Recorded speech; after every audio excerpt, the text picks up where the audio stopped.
A lot of people struggle to balance just one career path, yet you've built several. What's your approach to managing time and energy across so many roles? My approach to managing my energy and time comes down to my schedule.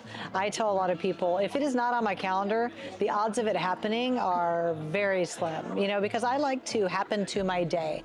So many times in life, life's just happening to us. We're just fielding things as they come. And I like to get up in the morning, and when my feet hit the ground, I want the devil to be a little scared that I'm out of bed. And so I think it just comes down to, I have so much will, skill, grit, and resolve. I am like an unstoppable force. So to me, to do 100 phone calls a day, 100 text messages to my staff, to manage my business, to be here doing this shoot, to be thinking in my brain about the next vertical I'm going to write or the next thing I'm going to conquer, the film festival that we're going to go to.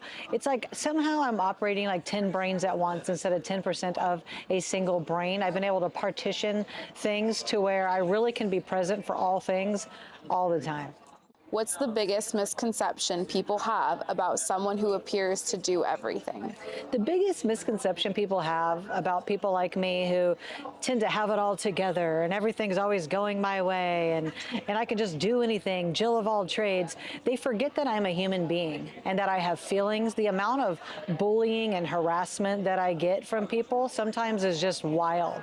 Like, people think that I have no feelings whatsoever. They think that I just have no chink in my armor whatsoever. So I think that people could look at somebody like me and have a little more reverence for somebody like me instead of having fear. A lot of people would say that I intimidate them or that I am intimidating, and I'm really just being myself. So I think that if people had just more reverence for people who have command and less fear, it would be easier on them.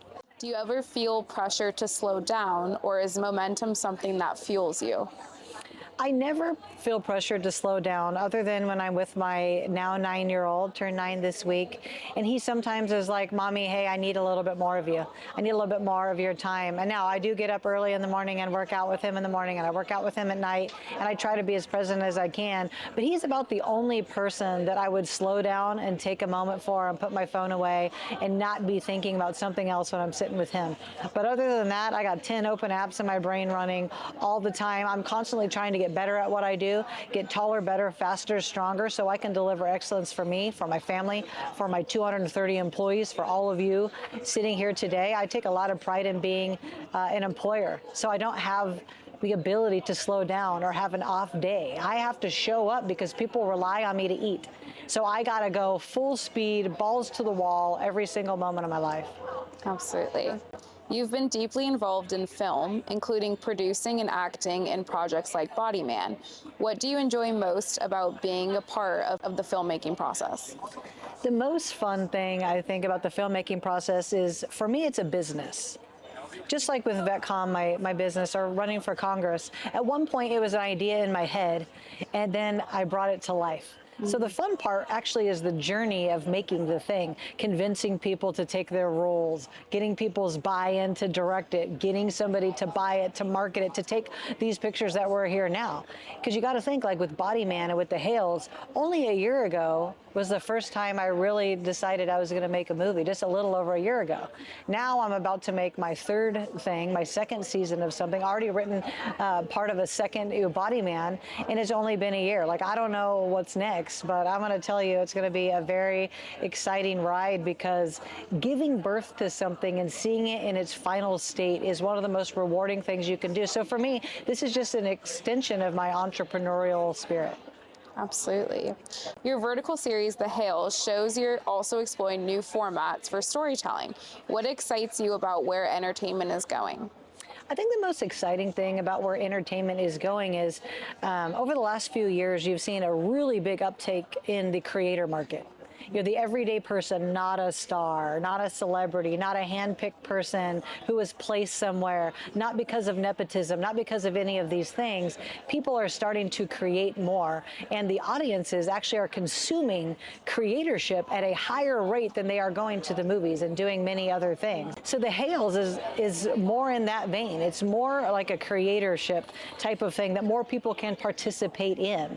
And I think the new thing that's going to happen, this tokenization model, well. This Studio Mint project that I'm working on is going to let fans make money to share things, let fans participate, let actors actually make real money, because right now a handful of people make money, a lot of people get entertained, and the entire market is about to collapse. You're also a part owner of the San Diego Surf. What inspired you to get involved in professional basketball? That is such a good question. What got me into professional basketball? Well, I didn't play basketball at all, but my little son loves basketball, and my lawyer, who's now one of my partners, we were casually sitting at dinner, and he said, "Oh, I'm standing up the USBL. I'm going to stand up a team in San Diego." And I said, I want to be an owner of the team in San Diego. And I went home that night and told my son, "Hey, buddy, we own a pro sports team." And he thought that was cool. And that's most of the reason why I did it, to make his little dreams come true. And the cool thing that it taught me was we're going to tokenize that. So again, the fans get to own the team. The players get to own part of the team, and more people get to participate. For me, helping people with a come up is important. Me helping people make more money, think bigger, have a bigger vision, can be seen in the USBL, in the San Diego Surf. And I just took that model and applied it to the Hales, to the vertical market. Sports ownership is still a space where women are underrepresented. What does it mean to you to help change that landscape? It's exciting for me to be a female owner of a sports team. I think, a lot of people want to highlight the fact that I've done so well because I'm a woman. And I would argue I've done so well, and it doesn't hurt you to have good looks. I'm not going to detract anything from that. But I think what it actually does is create a space for more women to realize, hey, if that lady can do it, I can do it. It's not that women can't do it. They've been trained to believe they can't. The second you believe you can, anything becomes possible. So if I'm paving a way for somebody watching, here, cheers to you, go after your dreams. If this is in your, vision for your future, go get it. It's totally for you. Wow. You've also written songs. Where does music fit into your creative life? As I came up in life, music has always been really important to me. Music is like an anchor for me. It centers me. I find that when I'm driving in the car, listening to a certain playlist, my vision expands. So like sometimes the lyric or the beat will help expand my mind. And so I've always just had an affinity for it. In 2003 was the first time I recorded a song. First time I ever heard my own voice. And it turned out actually really good, but I have gone on to write a lot of music. I actually almost got a singing career opportunity in Nashville. I recorded many albums there. I've produced rap. Believe it or not, Kate Monroe can write rap records that are fire. I'm not going to lie. In fact, I wrote a recent one that you heard. So I think music for me is like that hobby, that thing I need that's apart from my money-making opportunities. It's just something I love, and it just breathes life, into my spirit. So do you find songwriting to be more personal than filmmaking, or just a different type of storytelling? I think songwriting is a little more personal than filmmaking. I guess it depends on the film. Right? It depends on what you're making. If you're making a film that is a part of your life or part of your own personal storytelling, or you have an affinity for a certain group of people and you're being their voice by making that movie, then yeah, that can be very personal. But I like to try to make music that transcends time. Like I wrote a song called Miss Amer I Can. Me as a woman, like I can do things that people think I can't. Like I can be whoever I want. I can be a Marine. I can be a CEO. I can be a singer, an artist, a movie maker, a basketball owner. And that song really kind of memorialized that moment for me. So I think songs are kind of about a moment that you capture. Is there a creative project you haven't tackled yet you'd still love to explore? Is there a creative project I haven't tackled yet? You know what? From where I'm sitting right now, the amount of things that I've currently been involved in, I don't even know if my brain is ready to tackle a new genre, but I will say this.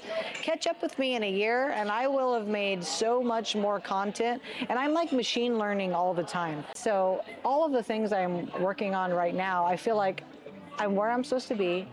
I'm right on time, and things are happening at a rate that over the last 2 years, I feel like I've collapsed 10 years of a timeline by just realizing that I don't have to wait. I don't have to ask for your permission to be a Hollywood star. I don't have to stand in line and beg and plead to get your attention. I have your attention. I have it already, and I'm going to continue to grab more and more and more of it. I believe it. You're like, I believe it. I believe it. Well, thank you so much. You're so inspiring. You. Happy to be inspiring. And I'll end with this. You could only be two things. You can be inspired or you can be tired. And you got to choose which one are you. And I wake up every day so inspired. So you got some work to do.